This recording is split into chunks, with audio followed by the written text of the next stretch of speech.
Welcome to Pankriti Commerce Classes. Myself Pankaj Kumar Gupta and I am semi-qualified chartered accountant. Today we are going to start chapter number 9 of Business Studies of Class 12. आज हम लोग class 12 का business study का बहुत ही important chapter जो chapter number 9 है वो start करने वाले। चैप्टर का नाम है फाइनेंशियल मैनेजमेंट। अब जैसे कि आप नाम में ही दे सकते हैं कि फाइनेंस का मैनेजमेंट करना। फाइनेंस का मतलब ही है मनी से रिलेटेड। हमारे पास मनी आता है और हमारे पास मनी जाता है, जिसको हम लोग आउटफ्लो और इनफ्लो कहते हैं। तो कंपनी में पैसे आती भी है और कंपनी में पैसे जाती भी है, उसको कैसे मैनेज किया जाए इसी को इस पूरे चैप्टर में हम लोग पढ़ने वाले। तो फाइनेंशियल मैनेजमेंट स्टार्ट करने से पहले आपको कुछ 3 चीज़ों के बारे में सबसे पहले आपको जानना पड़ेगा। देखिए मैं आपको बताता हूँ क्या। मानिए फाइनेंस के बारे में मैंने बता दिया कि फाइनेंस का मतलब है कि आप अपने माइंड में बिल्कुल ही मनी पैसे को रखिए, तभी ये चैप्टर आराम से समझ पाएंगे। एक एग्जांपल हम लोग स्टार्ट करते हैं और एग्जांपल में हम लोगों ने एक कंपनी का नाम लिया, रिलायंस कंपनी। सबसे पहला काम जो हमारा होता है वो हमें ये समझना है कि अगर मानिए कि हमारा रिलायंस कंपनी है तो हमें कुछ बिजनेस एक्टिविटीज़ करनी पड़ेगी, कुछ प्लान करनी पड़ेगी कि कौन कौन से हमें एक्टिविटीज़ करनी है। तो मानिए कि हम लोग चाहते हैं कि हम लोग जियो स्टार्ट करें, टेक्सटाइल इंडस्ट्री में आए, पेट्रोल इंडस्ट्री में भी हम लोग आए, मोबाइल भी हम लोग सेल करना चाहते हैं और हम लोग अपना खुद का एसी भी सेल करना चाहते हैं। अब इन सबों को स्टार्ट करने के लिए हमें पैसे की ज़रूरत है। मानिए अगर हम जियो प्लान स्टार्ट करेंगे तो हमें 200 करोड़ की ज़रूरत पड़ेगी। टेक्सटाइल का इंडस्ट्री अगर स्टार्ट करना चाहते हैं तो हमें 100 करोड़ की ज़रूरत पड़ेगी। पेट्रोल अगर स्टार्ट करना है, पेट्रोल पंप, तो हमें 100 करोड़ की ज़रूरत पड़ेगी। मोबाइल अगर हमें अपना खुद का बेचना है तो हमें 100 करोड़ लगेगी मोबाइल बनाने के लिए, और अगर हमें एसी बेचना है तो हमें 100 करोड़ लगेगा एसी बनाने के लिए। अब टोटल हमें कितना लगेगा? 600 करोड़ टोटल। तो ये पैसा हमें 600 करोड़ चाहिए। तो सबसे पहला समझिए कि कितना पैसा हमें चाहिए अपने बिजनेस एक्टिविटीज़ को करने के लिए। टोटल हमें 600 करोड़ चाहिए।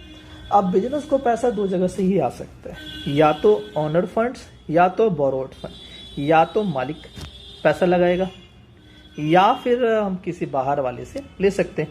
अब कंपनी में आप लोग जानते ही होंगे, पहले भी आप लोग पढ़ चुके होंगे कि आप अगर मालिक अगर कह रहे हैं तो आप कह सकते हैं कि अगर हम अपना इक्विटी शेयर अगर इशू करते हैं तो वो हमारे कंपनी का मालिक होता है। प्रेफरेंस शेयर भी लगभग आप मान लीजिए हमारे कंपनी का मालिक भी होती है। बोरोड फंड की तरफ से कुछ हम एग्जांपल ले लेते हैं। मानिए कि हम बैंक से लोन लेते हैं या फिर डिबेंचर्स हम इशू करते हैं तो वो भी हमारा बोरोड फंड होता है। अब ये देखिए, हम ऑनर फंड से मानिए 200 करोड़ रेज किए और बोरोड फंड से 400 करोड़ रेज किए। क्योंकि हम बाहर वाले से पैसा लिए हैं इसलिए हमें इंटरेस्ट पे करना पड़ेगा, और मैं इंटरेस्ट लेता हूँ कि 25% पर एनम। पर एनम का मतलब होता है हर साल आपको कितना लगेगा। मान लेते हैं 25% हम लोग को पर एनम मिलेगा। अब हम लोगों ने ऑनर से भी पैसा ले लिया 200 करोड़ और बोरोड से भी, यानी हम लोग बाहरी वाले से भी पैसा ले लिए 400 करोड़। टोटल 600 करोड़ हमें मिल गया। अब बात समझिए, अब हम लोगों ने बिजनेस एक्टिविटीज़ भी समझ लिया, पैसा कहाँ से आ रहा है ये भी समझ लिया। अब अपने बिजनेस को हम स्टार्ट करते हैं। बिजनेस स्टार्ट करेंगे, हम लोग परचेज करेंगे, सेल्स करेंगे, बहुत सारे डायरेक्ट एक्सपेंसेस होंगे, बहुत सारे इनडायरेक्ट एक्सपेंसेस होंगे, बहुत इनकम होंगे उसके बाद हमें, और इनकम होके हम लोगों को कुछ एक्सपेंसेस करेंगे। तो जनरली आप समझिएगा, आगे भी चैप्टर में आपको समझाया जाएगा, ये थोड़ा टफेस्ट चीज़ होता है जो आप समझिएगा। सबसे पहले हमें ये समझना पड़ेगा कि EBDIT होता क्या है। EBDIT का मतलब होता है earning before depreciation, interest and tax. इसका मतलब अभी तक हम लोगों ने जो अर्निंग किया उसमें एक्सपेंसेस तो माइनस किया है, लेकिन अभी डेप्रिसिएशन, इंटरेस्ट और टैक्स पे नहीं किया। सपोज मानिए सारे एक्सपेंसेस को माइनस करके एक्सेप्ट डेप्रिसिएशन, इंटरेस्ट और टैक्सेस करके हमारा लगभग हमारे पास इनकम है 1000 करोड़। अब ये 1000 करोड़ में सबसे पहले आपको डेप्रिसिएशन का पेमेंट करना पड़ेगा, क्योंकि ये एक कंपनी का एक्सपेंसेस है और ये एक्सपेंसेस आपको एनी हाउ पे करना पड़ेगा। अब ये डेप्रिसिएशन पास्ट ईयर का भी हो सकता है और डेप्रिसिएशन प्रेजेंट ईयर का भी हो सकता है। मानिए पिछले साल लास्ट ईयर हमें लॉसेस हुई कंपनी में, तो हम लोगों ने डेप्रिसिएशन का पेमेंट तो नहीं किया, इस साल हमें डेप्रिसिएशन का पेमेंट करना होगा। अब जब डेप्रिसिएशन का पेमेंट करेंगे तो इस साल हम क्या करेंगे, प्रेजेंट ईयर का हम डेप्रिसिएशन या लास्ट ईयर का डेप्रिसिएशन होगा तो हम उसका पेमेंट करेंगे। मान लीजिए कि हम लोगों ने मान लिया कि 100 करोड़ का पेमेंट हुआ। अब इस 1000 में हम 100 करोड़ को माइनस करेंगे तो हमारे पास आएगा EBIT यानी earning before interest and tax, हमारा हो गया 900। फिर हम लोग इंटरेस्ट पे करेंगे, जो हम लोग ऑलरेडी बात कर चुके हैं कि इंटरेस्ट हमारा 25% पर एनम है। अगर हम 400 करोड़ का 25% निकालते हैं ईयरली तो हमारा 100 करोड़ आता है। 100 करोड़ हम लोगों ने पे किया, हमारा आ गया 800।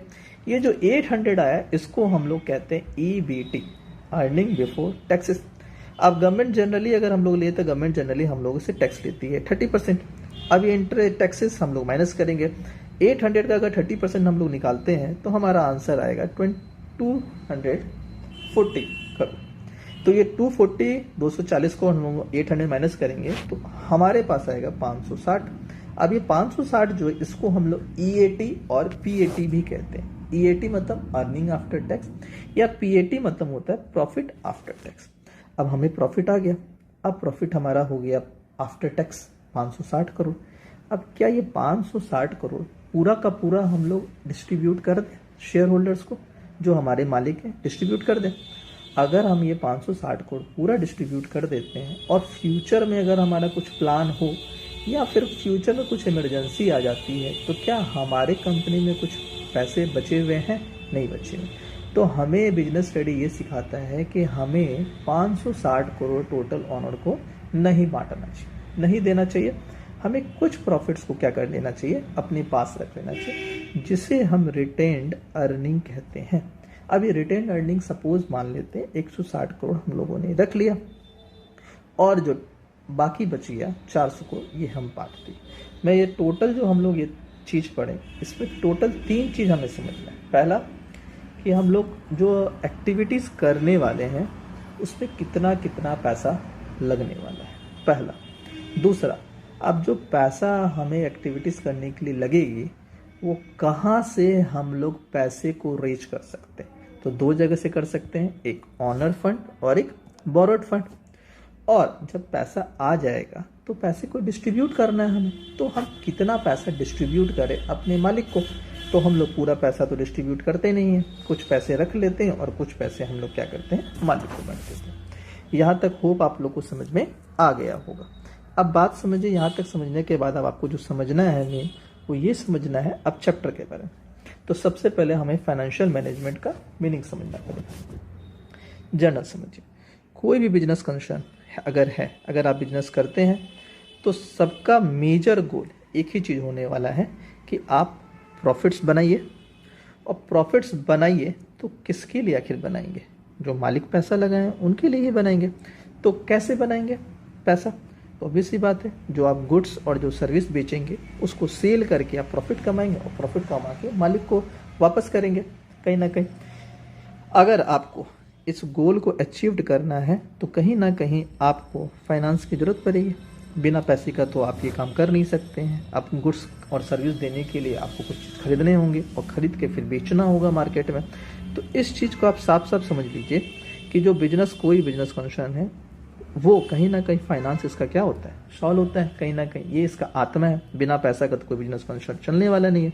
तो इसके पॉइंट ऑफ व्यू से अगर आप समझना चाहते हैं तो एक ही चीज़ समझ जाइएगा कि हमें पैसा जो आने वाला है वो उस चीज़ को मैनेज करना होगा, हमें मिस यूटिलाइज नहीं करना होगा। क्लियर रहेगा ये चीज़ बातें? अब दूसरी चीज़ों में समझिए, जितने भी बिजनेस आपको दिख रहे होंगे, जितने भी दुनिया में बिजनेस आपको दिख रहे हैं, profit making, non profit, private, public, small, large, medium organisation, यहाँ पे जनरली फाइनेंस से रिलेटेड हमारे मन में 3 क्वेश्चन आना चाहिए जो ऑलरेडी हम लोग यहाँ पे डिस्कस कर चुके हैं। क्या 3 चीज़ आएगा? पहला बात, how much finance will be required for different business activities. अलग अलग बिजनेस एक्टिविटीज़ के लिए हमको कितने पैसे की ज़रूरत है, यानी कितना पैसा ज़रूरत है। तो हम लोगों ने अलग अलग डिफरेंट बिजनेस एक्टिविटी देखा, जियो, टेक्सटाइल, पेट्रोल, मोबाइल, एसी। हमें टोटल कितने की ज़रूरत थी? 600 करोड़। इस चीज़ को सबसे पहले आपको समझना होगा। दूसरा क्वेश्चन हमारे माइंड में आना चाहिए कि how much it will be obtain from different sources. अलग अलग सोर्सेज से हम कितना पैसा रीच कर सकते हैं, इस चीज़ को देखिए। और मैंने ये बताया था कि आपके पास दो ही सोर्सेज होंगे जहाँ से आप पैसा उठा सकते हैं, एक ऑनर फंड और एक बोरोड फंड। या तो आप मालिक से ले सकते हैं या फिर आप बाहर वाले से पैसा ले सकते हैं। और तीसरा क्वेश्चन आपके माइंड में आना चाहिए, how will the profit earn from different activities be distributed. जो पैसा हम कमा रहे हैं उसमें से कितना पैसा हमें डिस्ट्रीब्यूट कर देना चाहिए। तो हम लोगों ने देखा कि हमें टोटल यहाँ पे EBIT में डिप्रिशिएशन घटा के, इंटरेस्ट घटा के, टैक्सेस देने के बाद हमारे पास total profit after tax PAT 560 crore आया था। अब उसमें पूरा तो हम बांट सकते नहीं हैं, कुछ हमें अर्निंग का रिटर्न रखना पड़ेगा जो 160 करोड़ रखे थे, और 400 करोड़ हम क्या करते हैं, डिस्ट्रीब्यूट करें। ये हमारा बड़ा इंपॉर्टेंट चीज़ था। अब आपको ये सिखाया जा रहा है कि फाइनेंशियल मैनेजमेंट कुछ चीज़ों को रेफर करता है।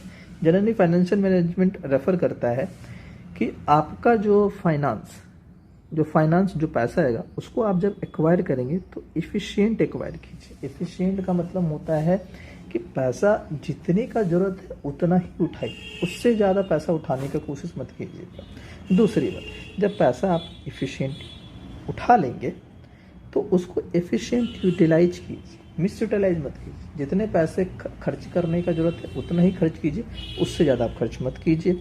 And efficient distribution and disposal of surplus for smooth working of company. जब आपको पास प्रॉफिट आ जाएगा तो आप पूरा डिस्ट्रीब्यूट मत कीजिए। जितना एफिशिएंट डिस्ट्रीब्यूशन मतलब जितना आपको डिस्ट्रीब्यूट करना उतना ही कीजिए, कुछ पार्ट को आपको रिटेन करके रखना पड़ेगा फ्यूचर के लिए। यहाँ तक शायद आप समझ चुके होंगे। अब नेक्स्ट कह रहे कि फाइनेंशियल मैनेजमेंट जो हम लोग अभी पढ़ रहे हैं कि फाइनेंस का, मनी का हमको मैनेज करना चाहिए। इसमें सबसे पहला जनरली जो होता है वो हमें क्या होता है, फ्लो ऑफ फंड्स आता है, यानी फंड्स के फ्लो होते हैं। अब फंड्स का जो फ्लो होगा वो जनरली दो टाइप्स के होंगे, या तो आएगा या तो जाएगा, आउटफ्लो होगा या तो इनफ्लो होगा। और दूसरा बात, इसमें हमें कुछ डिसीजंस लेने होंगे।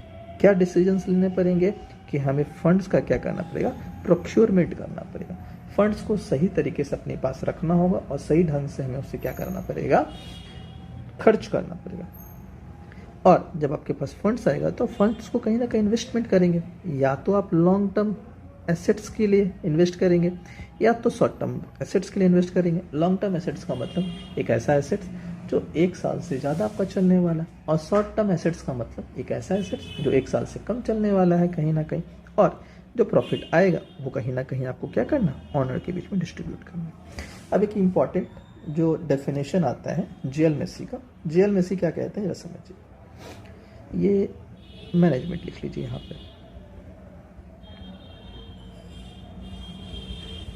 तो कह रहा है कि financial management is operational activity. अब ऑपरेशन का मतलब तो समझते हैं, बिजनेस को चलाना।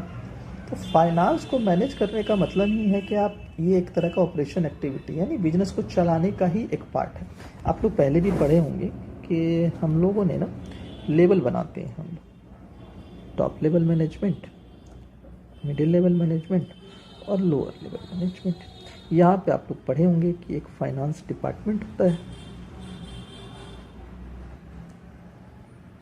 और इस फाइनेंस डिपार्टमेंट का एक जनरली मैनेजर होता है।